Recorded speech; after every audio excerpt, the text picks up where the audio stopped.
Yeah, true. But no, I've got something brewing. Just yeah, you knew there was something brewing here. Yeah, I could hear it. This awareness of thoughts, I've always sort of distinguished in my own mind, maybe incorrectly, that yes, I'm aware of the thoughts, but where I can't seem to draw the distinction is between thoughts and body. And I've heard some writers say, I don't think I've heard you say it, instead of saying I have pain in my foot, you say there is an awareness of pain in my foot. Now, that's all very well. We're talking about semantics there, but that doesn't do me one flipping blind bit of good, does it? Okay, well, let me ask you this. Yeah, there's problems going on in the body, yeah? There's problems going on in the body, yeah? Give me an example. Just tell me one. One that you're prepared to share. It's fine. I don't mind. Yeah, can't pee properly. So I need. Okay. Good. Yeah. Now, does the peeing say, I can't pee properly? No. Mind says, once again, mind says, I can't pee properly. And this I that can't pee properly is the me character that gets created by the mind. When I say the me character, I'm not saying that the me character is an entity. I'm not saying it's alive. I'm not saying it's conscious and aware. It's a character that gets constructed with thoughts. Like, let's go to the basics, yeah? As a human being, we believe we are separate from everybody else and everything else, yeah? And if we identify with the body, yeah, then the separation has to occur at the level of the skin. Anything outside of my skin is not me. Anything on the inside of my skin is me, if we're identifying with the body, yeah? So that's experiencing the separation would be the body, yes? That is experiencing the separation would have to be the body. Yeah. The body mind, yeah. Right. Okay. Well, the mind makes up a story about the body. Yeah. But if we claim ownership of the body, I am this. Yeah. Okay. Then it would have to be the body experiencing separation. Yeah. If not, then it's just a made-up story by the mind. Yeah. Okay. Yeah. Okay. What part of your body ever says, oh, I feel really separate and small and little in this universe? Does your body ever say that? No. No. So the apparent separation is not a bodily experience. The body doesn't feel separate. The body doesn't even know what separation is. Doesn't know. This steps in and says, I, me, Terry, I, me, Ian, feel separate. This that says that can't feel. It's a story. Can the story feel? Can your thoughts feel? No. They can't feel. So when the thoughts are saying, I feel separate, that's false. It's not true, but it's believed. I feel separate. Guess what it is that believes it? Other thoughts. They're just other thoughts. Yeah. I am the body. You know, none of your bodily parts, yeah, have got a problem with what's going on. None of them. None of them. Yeah, no, I can. Yeah. It's only this yeah, which creates an apparent me that then says me has a problem with the body. It shouldn't be like this, or it should be like that, or whatever. Your body is perfect, just the way it is. You're not animating that body, Ian. It's got nothing to do with you. Zero to do with you. You know that. So there's something animating that body. Call it God, call it one, call it whatever you like. There's an intelligence that's manifesting, if you like, as that body. Now, as an apparent separate me individual, which is only created by thoughts, yeah, the apparent me individual steps in and says, no, this isn't right. Shouldn't be like this. Every breath you take is God's breath. Every blink is God blinking. Stop calling it Ian. Or at least come to know why it can't be Ian. Yeah. The Ian character has been trying to take a hold of that body for a very, very long time. Trying to accept it or change it or alter it or whatever the case may be. The Ian character. He's done a pretty good job. Well, the Ian character is just thoughts. If there is only, look, you've identified thoughts just happen, right? Okay. Yeah. Those thoughts that just happen, yeah. Would you be willing to say that there is an intelligence behind those thoughts? Yeah. Okay. They don't come from nothing as such. They don't just, you know, they'd be chaotic. They'd be all over the place. Yeah. There's an intelligence behind those thoughts. And you've identified thoughts just happen. Good. Who's the thinker? Where are the thoughts coming? Yeah. Now, here's the problem. Yeah. One of them, one of many, but here's the problem, right?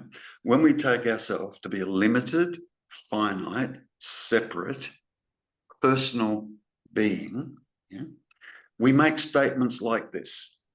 God is omnipotent, omnipresent, and omniscient. Where does that leave any room for you? None. But you know what we do as a human being? We make that statement about God and we say, there's God and me. How can that be? How can that be?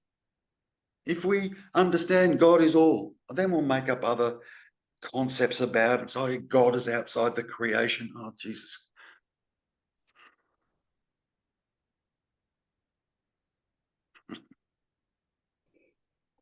You're not breathing that body, Ian. If you were, your next primary concern would be to take your next breath. The timing. Yeah. Yeah. All you got to do is come to see there is no Ian here doing any of this, whatever this is. Yeah. The individual believes it has free will. Jesus, the first thing I would do is change my thinking. That'd be the first thing I would do. Or I'd just choose to have blissful thoughts all day if I had free will. That'd be the first thing I would do. Yeah. Second thing you would do is you'd stand up and there'd be no more ailments in your body. That's what you would do if you had free will. Yeah. Free will. Yeah. Individuals don't have free will. Why? There isn't any individuals. Is there free will? Yes. It's not yours, though. One free will, if you like. You know, think of it like that. Sorry, go on. Yeah. I'll pull back. Could the argument be constructed that if there's only one thing going on and there is only one, then that is acting as a law So there's an operative law that means if, I guess there's an operative law of oneness, which means that anything that is unlike oneness is going to appear antagonistic to anything that's not perceived as oneness. Of course, that's your duality. Yes, that's the duality. Yep. So what is creating that? You're going to say thoughts. Could that not be? No. What I'm saying is creating that is one. Okay, good. Right, I'm pretty clear. Yeah. See, try and imagine this. It's very difficult, but just try and imagine it. Yeah. If one remained one, what would that experience be like for one? Remember, I'm saying one. I'm not saying one has parts. Just one. What would that experience be like for one?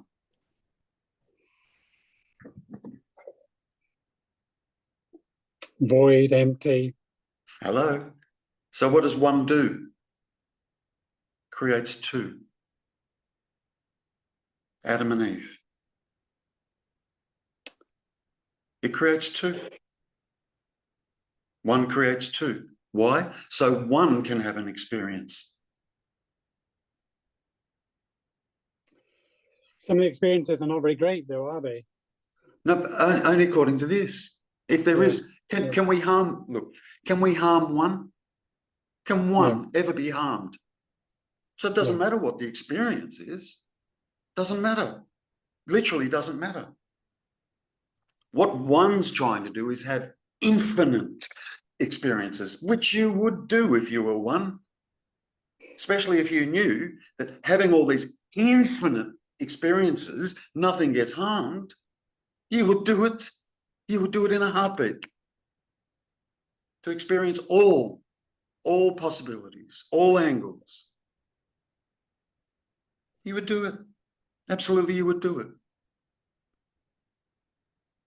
And here's the funny thing, all of those seeming possibilities, are all created by one using thoughts, a dualistic instrument. That thoughts creates two. That's the split. See, for that split to occur, there's got to be two things. One, consciousness, and two, mind, thoughts. Now we've got the two, which makes up the story. Me is here, and I am conscious. And I'm conscious of. I'm conscious of my thoughts. I'm conscious of the body. I'm conscious of the laptop, the iPad, the table, the star, the moon, the sun. I'm conscious of. And we remain in that state, having no clue what consciousness is, because we assume that this that is conscious is me. So we don't look there. So what I'm trying to get you to do is to go from being conscious of to just consciousness. Because when I ask you, are you conscious? You would go, yeah. And then when I ask you, what can you tell me about that? And we kind of look like a deer in the headlights. We don't know. We don't know.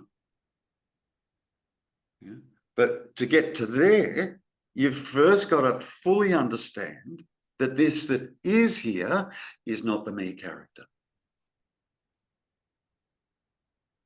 Otherwise, this will continue to be assumed as being the me character, and the searching, the seeking will just continue and continue and continue and continue.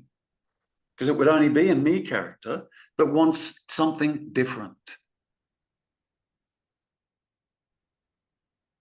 People get stuck on this experience, joy and bliss, happiness, and they're never going to have a problem ever again. And oh my God, it's got Jesus Christ. That's not it. That's not it.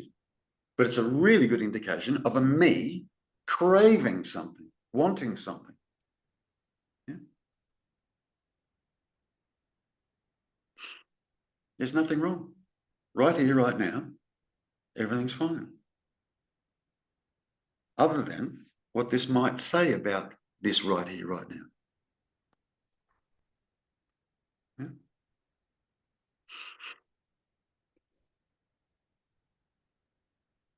It is all God, Ian.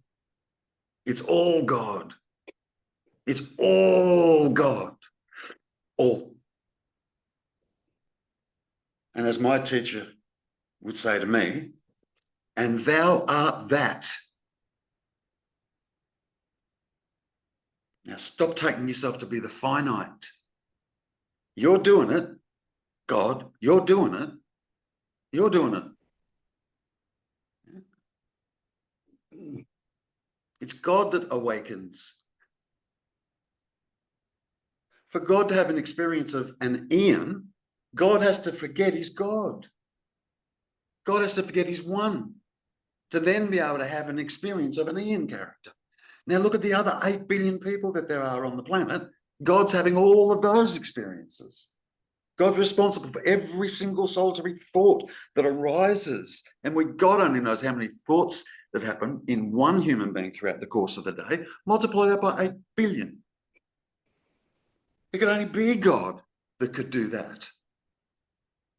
When you've identified thoughts just happen, well, there's an intelligence behind those thoughts.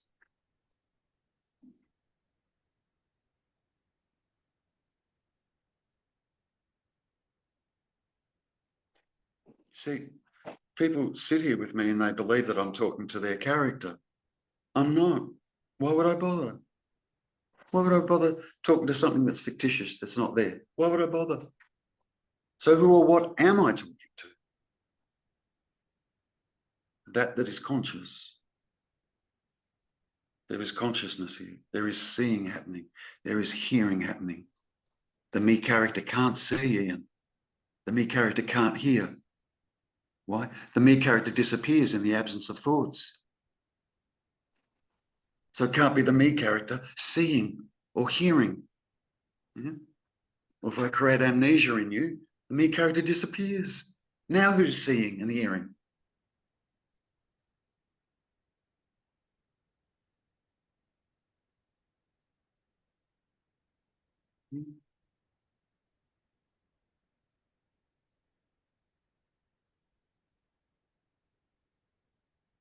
In the beginning was the Word. The Word was God, and the Word was with God. And the Word became flesh. Listen to this. Listen to these words. I am this. It wasn't about Jesus. It was about the whole. I am this. The Word became flesh.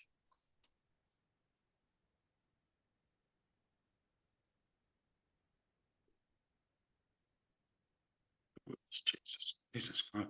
The Word is everything. Mouse, that's a word. Yeah? And with that idea, word, mouse, yeah, the idea of this gets created. The idea of this. But the idea is not this.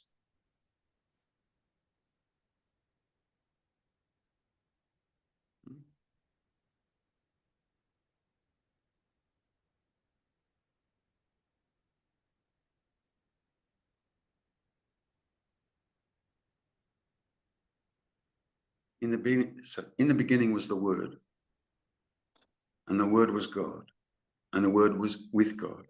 So if the Word is God, in the beginning was God, and God was God, and God was with God. If the Word is God, in the beginning was the Word, then in the beginning was God.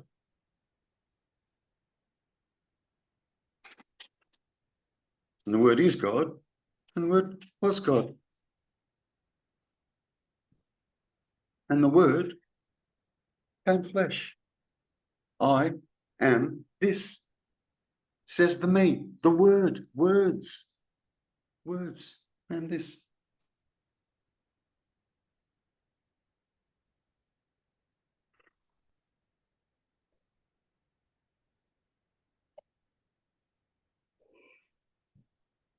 You silenced me. Good. That means you understand.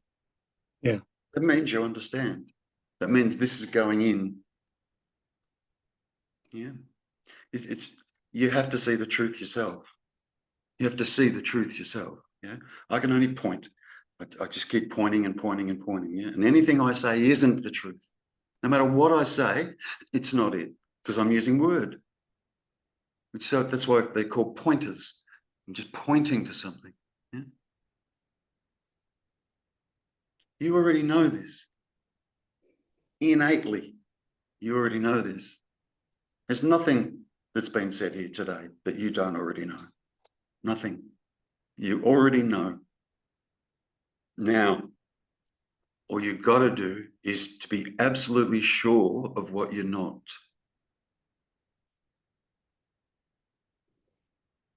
Yeah? And what we are not is the character. That's all. It's the character, which gets created with thoughts. And in the absence of thoughts, the character disappears. That's easy. That's really easy. What is this me? It's just thoughts. And that's all. That's all. That's all. It's a storyteller.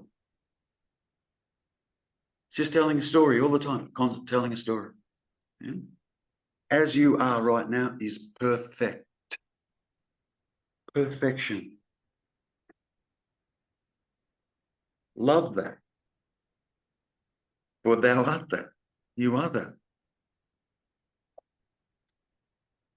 Yeah. Let go. Let go. Disengage. Yeah. Let go. Yeah. What mind says is not true. It's simply not true.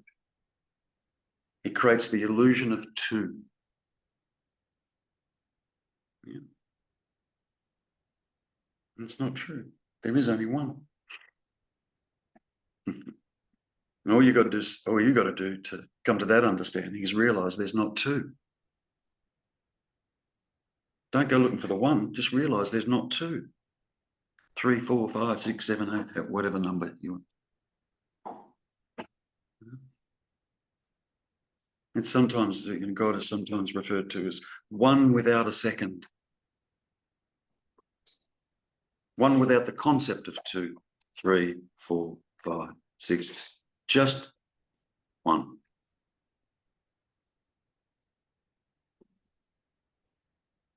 Look around.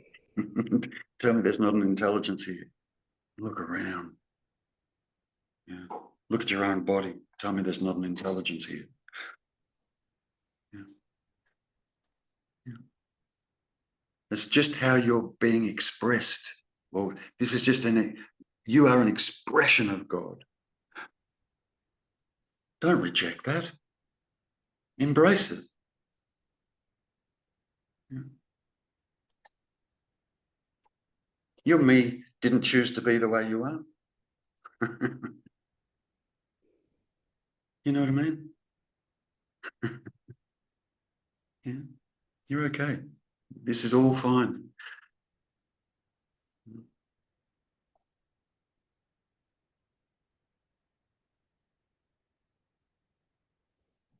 Be still and know that I am. Be still and know that I am.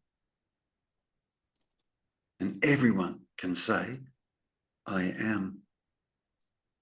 And that I amness only becomes a problem when we attach things after it. I am Ian. Oh, here comes the backstory along with that Ian name. Oh, for me. Stay with the I am. Be still. Yeah. And you can be still, and the mind can be going. You can be still. You're not that noise. It's not about this. This. Be still. Ignore it. Just has no more significance than a motorbike, the sound of a motorbike going past. No more significance. None. This. None. It's a story. Just a story. Great story. Yeah. And the author is God. having an experience. By creating seeming two. Seeming two. And the only thing that creates the seeming two is mind. And conscious, the fact that you're conscious. If you're unconscious, this wouldn't even happen. Yeah? But you can be conscious in the absence of that. Now, what's that?